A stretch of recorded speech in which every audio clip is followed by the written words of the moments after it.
আজকে আমরা এমন একটা জিনিস তৈরি করব, যে কোনো মানুষের মুখে পানি আসতে বাধ্য হবে। ঝালমুড়ি, যেটা বাংলাদেশের ঐতিহাসিক একটা খাবার। ঝালমুড়ি বাংলাদেশে এমন কোনো ব্যক্তি খায়নি, সেটা হয়তো বা খুঁজে পাওয়া বড় দায় হয়ে যাবে।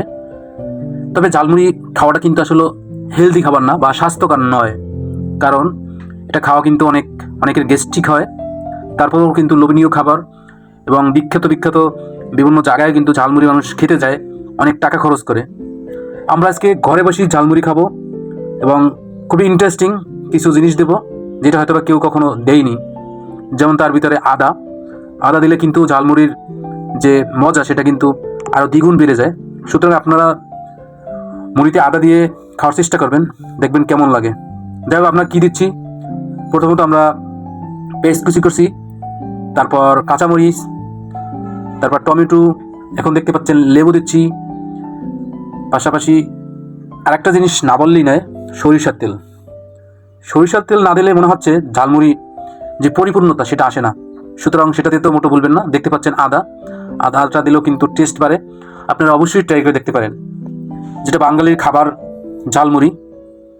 অনেক জায়গায় মুড়ি ভর্তা বলে, অনেকে বলে মুড়ি ভাজা, অনেকে বলে মুড়ি বানানো। যে যাই বলুক না কেন, এটা পরিভাষায় ঝালমুড়ি। মুড়ির সাথে বিভিন্ন মশলা দেওয়াই যে তৈরি হয় সেটাই ঝালমুড়ি। দেখতে পাচ্ছেন লোকাল চানাচুর দিচ্ছি, এবং বুটও দিব, ছোলা বুট যেটা বলে ছোলা বুটটা আমার কেন জানি শুধু রমজান মাস না, 12 মাসই পছন্দের। ফুটপাতে যেখানেই দেখি না কেন খেতে খুব মুখে জিভে পানি চলে আসে। আপনার আসে কিনা অবশ্যই কমেন্ট করে জানাতে ভুলবেন না। সরিষা তেল দিচ্ছি এখন, এবং দেখতেই পাচ্ছেন যে কি একটা রসালো একটা মানে ঝালমুড়ি বানানো হবে, এবং দেখতেও কিন্তু সুন্দর। যেটা বলা হয় যে আগে দর্শনদারি পরে গুণ বিচারি। দেখতে যদি ভালো না লাগে, খেতেও কিন্তু সে ভালো লাগবে না। সুতরাং দেখতে ভালো, খেতে ভালো, এটাও সেই ব্যাপারটা। ঠান্ডার দিন শেষ, ঝালমুড়ির দিন শুরু হয়ে গেছে। সুতরাং বর্ষা হলেই ঝালমুড়ি খাবেন, মন যা চাবে সেটাই করার চেষ্টা করবেন। সবাইকে দাওয়াত মুড়ি ভর্তার। সবাই ভালো থাকুন, সুস্থ থাকুন, নিজেকে নিরাপদ রাখুন।